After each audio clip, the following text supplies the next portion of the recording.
Bonjour chers amis. Alors on va reparler encore de l'amour de Dieu, parce que c'est la base la plus importante que vous puissiez réaliser en fait. C'est vraiment la fondation de tout, parce que pour beaucoup de gens, ils ne connaissent pas Dieu, on croit le connaître pour un certain nombre, même moi par exemple, je pensais connaître Dieu.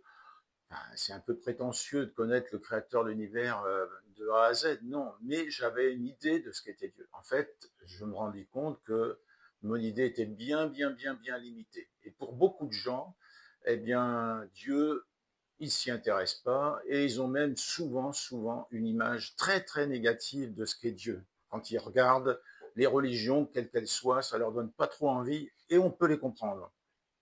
Alors, en fait, cette vidéo a été motivée par la question d'une auditrice, du moins la suggestion d'une auditrice, qui me faisait remarquer que pour beaucoup de gens, autant Jésus, bon, on peut le connaître, il y a eu beaucoup de choses qui ont été faites, d'abord les évangiles tout simplement, et puis il y a eu beaucoup de films, on parle souvent malgré tout de Jésus, voilà, et Jésus, les gens ont une petite idée, on va dire, de ce qu'il est.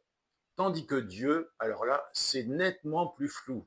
Et c'est fondamental de comprendre que Jésus est le reflet de la nature de Dieu. Et pour beaucoup de gens, c'est pas du tout le cas. Pour beaucoup de gens, Jésus, on va dire, si je parle le langage d'aujourd'hui, il est plutôt sympa, il a fait que du bien autour de lui, tandis que Dieu, alors lui, on lui attribue toutes sortes de problèmes, toutes sortes de catastrophes, de jugements, de châtiments, de punitions, etc., etc. Donc, cette petite vidéo toute simple va avoir pour but de vous montrer que Dieu n'est pas du tout ce que vous pensez. Et la seule façon finalement de connaître c'est qui Dieu par rapport à Jésus, est-ce qu'ils sont pareils? Eh bien, effectivement, c'est dit que la question de mon auditrice, là, mais tu devrais davantage insister, parce que pour beaucoup de gens, Jésus, bon, ok, un petit peu, mais Dieu, alors là, vraiment, c'est le flou artistique. Et finalement, cette auditrice ne savait peut-être pas, mais elle me suggère la même pensée qu'un disciple de Jésus, Philippe, a posé à Jésus dans l'évangile de Jean. Donc Jean est un des quatre qui a écrit les évangiles. Au chapitre 14 et au verset 9, Philippe était un disciple de Jésus, qui avait côtoyé Jésus pendant 2, 3 ans. 3 ans vraisemblablement. En fait, il n'avait toujours pas bien compris quelle était la nature de Dieu le Père. Et il pose un jour la question à Jésus, alors Jésus, montre-nous le Père. Et Jésus, étonné, lui dit, mais Philippe, si tu me connais, si tu vois qui je suis, tu as vu qui j'étais, tu as vu mon cœur, tu as vu mon amour pour les gens, tu as vu comment je guérissais les malades, tu as vu que je n'ai jamais rejeté personne, eh bien j'ai la même nature que mon Père. Et si tu me vois, quand tu me vois, en fait tu vois, je suis une copie, on va dire, glorieuse de mon Père. Et donc ça, c'est très important. Ça veut dire que pour connaître ce fameux Dieu le Père, pour qui les gens ont tellement de préjugés, d'a priori et de faux enseignements, de fausses idées, de fausses conceptions de ce qu'est la nature de Dieu, eh bien, le seul moyen, c'est de connaître Jésus. Et si vous apprenez progressivement à voir comment Jésus s'est comporté, ce qu'il a fait, sa volonté, son cœur, en fait, en même temps que vous connaissez Jésus, vous connaissez aussi le Père. Et d'ailleurs, c'est dit dans toujours le même Jean, au chapitre 17 et au verset, non, au chapitre 1 plutôt, au verset 18, personne n'a jamais vu Dieu. Vous êtes bien d'accord avec moi que ni moi ni vous, sans doute, hein, je pense, n'avez vu Dieu. Dieu, le Fils unique. Donc, Jésus nous est dit qu'il était le Fils unique de Dieu. Voilà. Qui est dans l'intimité du Père. Oui, un fils, en général, quand même, si c'est une famille normale, il connaît son père, il connaît la façon dont il réagit, ce qu'il pense, ce qu'il souhaite, etc. Et celui qui a donc fait connaître Dieu le Père, c'est Jésus. C'est ce qu'est dit. Je répète ce verset, il est fondamental. Jean, au chapitre 1, au verset 18. Personne n'a jamais vu Dieu. Dieu le Fils unique, qui est dans l'intimité du Père, est celui qui nous le fait connaître. Et ça, c'est fondamental. Et finalement, je pense que le fait de réaliser euh, comment Jésus était, mais pour ça, il faut lire la Bible, il faut lire le Nouveau Testament, vous allez découvrir en même temps la nature de Dieu. Comment Dieu vous voit, comment Dieu, ce qu'il veut, sa volonté. Et vraiment, nous avons dans les évangiles quelqu'un qui pourtant connaissait Dieu, mais qui en réalité ne le connaissait pas. Il pensait le connaître. Et vous savez, beaucoup de gens, et même parmi nous les chrétiens, moi personnellement, j'avais une idée de Dieu qui progressivement s'était un peu éclairée quand même, je reconnais, mais j'étais très loin d'imaginer à quel point Dieu est grand, Dieu est bon, Dieu est plein de grâce, Dieu est amour, parfaitement amour. Et parce qu'on peut le lire, on peut dire qu'on le croit, mais dans la réalité, si véritablement on le croyait, on le vivait, notre vie serait différente. Et donc, cet homme, c'est Paul. Il nous en est parlé surtout dans les Actes des Apôtres, où on voit cet homme, un ancien religieux, on aurait pu dire, on peut dire même carrément, un terroriste religieux, un fanatique, un meurtrier. Il faisait arrêter tous les chrétiens et il détestait les enseignements de Jésus.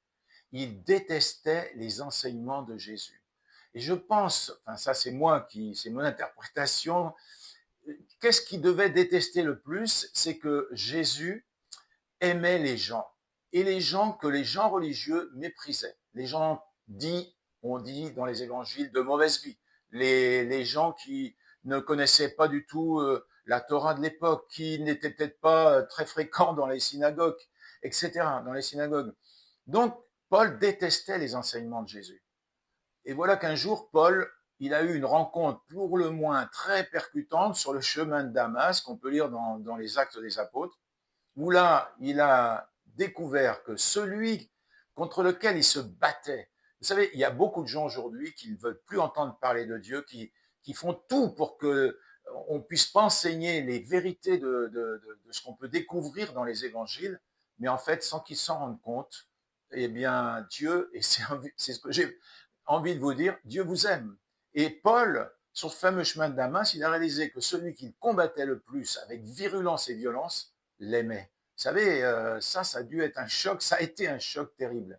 Et ce qui est extraordinaire, c'est que Dieu, finalement, s'est servi de lui, comme je pense, je parle à plusieurs ici, qui, pour l'instant, Dieu pour vous, c'est très loin de tout ça.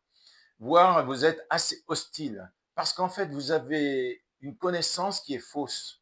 Parce qu'en fait, vous regardez autour de vous, vous regardez les religions, vous regardez même malheureusement parfois les chrétiens, et vous vous dites, bah, si c'est ça Dieu, ça ne m'intéresse pas. Mais Dieu est beaucoup plus que ce que vous pensez. Et donc Dieu va utiliser Paul, il va lui dire, maintenant que tu as réalisé toute l'erreur dans laquelle tu étais, eh bien tu vas pouvoir dire aux gens ta révélation, ce que tu as compris tout d'un coup par sur ce fameux chemin de Damas, combien Dieu est amour, combien Dieu est plein de grâce. Et voilà que Paul a parcouru tout le bassin méditerranéen, un peu partout, dans beaucoup de villes, pour annoncer l'évangile de Christ. Parce que je voudrais préciser une chose. L'évangile, c'est pas la propriété d'une religion. C'est pas la propriété des évangéliques, c'est pas la propriété des protestants, c'est pas la propriété des orthodoxes ou des catholiques ou de qui que ce soit. L'évangile, c'est l'évangile de Christ. Et Paul était tellement convaincu qu'il ne fallait annoncer que l'évangile et l'évangile de Christ qu'il dira dans sa lettre aux Romains que l'évangile, c'est la puissance de Dieu pour celui qui croit. Et on en parlera plus tard de pourquoi l'évangile est une puissance. Parce que ça veut, semble-t-il, dire que ce n'est pas qu'une parole, c'est une puissance. C'est un germe de vie qui vient vous percuter.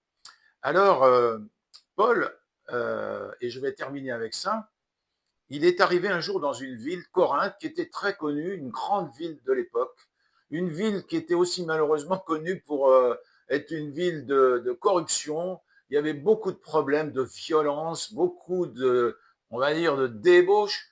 tellement cette ville était mal famée qu'elle avait même la réputation qu'il y avait un mal de Corinthe, qu'on appelait le mal de Corinthe, c'était une maladie vénérienne de l'époque. Donc cette ville n'avait pas obligatoirement une très bonne réputation. Et pourtant, le Paul, l'ancien religieux qui aurait, on va dire, trucidé un petit peu tout le monde dans cette ville autrefois, là, percuté qu'il était par ce fameux Christ et Christ crucifié, il a annoncé la bonne nouvelle de l'évangile dans une ville qui semblait complètement opposée à ça. Et finalement, eh bien, énormément de chrétiens, énormément de gens, d'hommes et de femmes se sont tournés et ont adhéré et ont cru dans ce message de Paul. Et qu'est-ce qui peut convaincre les gens aujourd'hui? C'est l'amour de Dieu. Vous savez, vous ne changerez personne tant qu'il ne va pas se sentir aimé. Vous pouvez essayer de faire la leçon aux gens, vous pouvez essayer de leur faire la morale, vous pouvez essayer de leur dire « mais tu peux changer, tu dois changer, tu dois arrêter de faire ci, tu dois arrêter de faire ça ». Ça ne sert à rien. Vous enfoncez les gens. Par contre, si vous leur dites, mais tu sais, Jésus-Christ, il est mort pour toi, il a donné sa vie pour toi, il a une puissance dans sa parole, et il te voit pas comme toi, il te voit comme un homme merveilleux, une femme merveilleuse, parce que Dieu nous voit non pas avec ce que nos sentiments et nos émotions nous voient, il nous voit dans l'esprit, et ça j'en parlerai sans sûrement beaucoup plus, disons, en détail plus tard. Mais Paul, donc, pourquoi les Corinthiens ont été tellement percutés? Parce qu'ils n'avaient vraiment pas l'habitude d'entendre que malgré la vie qu'ils avaient, Dieu les aimait.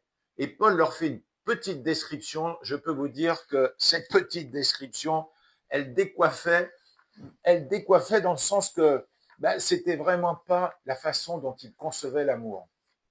Et pourquoi Paul leur dit que l'amour de Dieu, pour eux, oui, les Corinthiens, comme ils étaient, est patient, qu'il est plein de bonté pour les gens. Il aime les gens, il l'a démontré. Jésus a démontré tout ce que les caractéristiques de l'amour de Dieu, Jésus l'a démontré. Jésus était plein de bonté pour les gens. Jésus était, comment dire, humble, il n'était pas orgueilleux. Jésus, vous vous rendez compte, c'était quand même le Fils de Dieu. Il a pu faire des miracles incroyables, des prodiges.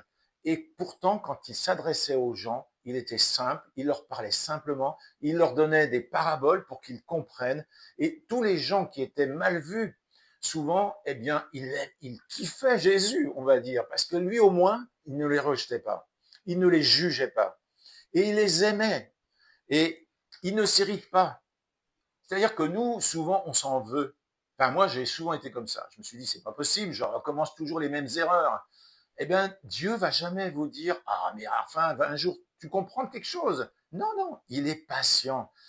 Et une chose qui me touche énormément, c'est que Dieu espère tout. Il supporte tout, il pardonne tout. Il y a énormément de caractéristiques. Et je vous cite le passage, c'est dans une des premières lettres de Paul, la première lettre de Paul aux Corinthiens, au chapitre 13 et les versets 4 à 7. Je vous invite vraiment à les lire. Parce que vous ne pourrez jamais aimer Dieu vraiment si vous ne réalisez pas ce que Dieu est, l'amour de Dieu. Comment aimer quelqu'un si vous avez une idée totalement fausse de lui? C'est pas possible. Mais en fait, quand vous allez réaliser, ah bon, Dieu c'est comme ça, alors là, je veux bien, moi. Et il espère tout, c'est-à-dire que je vais terminer avec ça. Je pense que plusieurs qui m'écoutaient, et moi j'en ai fait partie, parfois on désespère de nous-mêmes. On se dit, bah ça, j'y arriverai pas. J'ai un problème là et je m'en sors pas. Et je sais pas si un jour je vais pouvoir m'en sortir. Je regarde qu'est-ce qui va pas chez moi.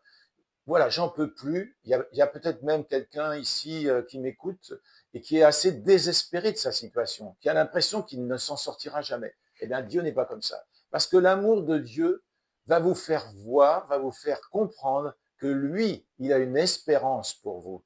Il a une destinée pour vous que vous ne pourriez même pas soupçonner. Une destinée glorieuse. Parce que la volonté de Dieu, c'est ce qui est dit dans l'évangile de Jean, au chapitre 10, verset 10, c'est vraiment que nous ayons une bonne vie et une vie en bonne santé et en abondance. Donc ça, c'est vraiment tellement important de réaliser ça. Moi, ça m'a percuté. J'en parlerai sûrement assez rapidement, J'ai été vraiment délivré de toute une période où je n'étais pas bien du tout dans ma peau. Et c'est l'amour de Dieu qui m'a percuté. Alors vraiment, je souhaite et je prie que vous puissiez découvrir. C'est sans doute, alors vous allez me dire, il n'y a rien d'extraordinaire dans ce que tu dis. Je pense que c'est le message le plus important.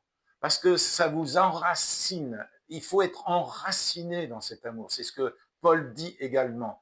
Il faut être enraciné dans cet amour. Parce que si vos racines sont bien développées, eh bien, même si le vent il souffle, hein, un arbre bien enraciné, il va tenir bon dans la tempête. Et vous, si vous êtes bien enraciné dans l'amour de Dieu, vous allez tenir devant tous les problèmes de la vie.